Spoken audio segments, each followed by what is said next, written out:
second, I need to get my story straight. My friends are in the bathroom getting higher than the Empire State. My lover, she is waiting for me just across the bar. My seat's been taken by some sunglasses asking about a scar, and I know I gave it to you months ago.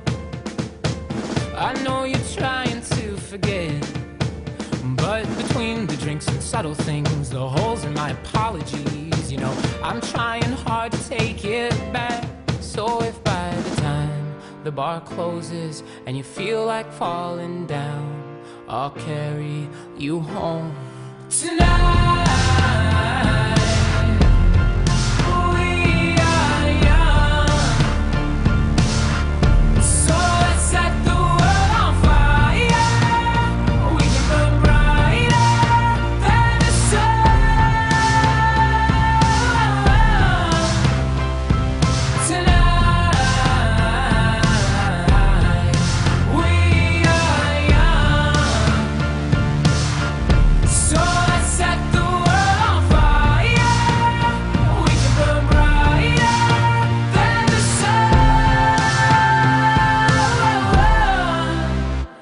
Now I know that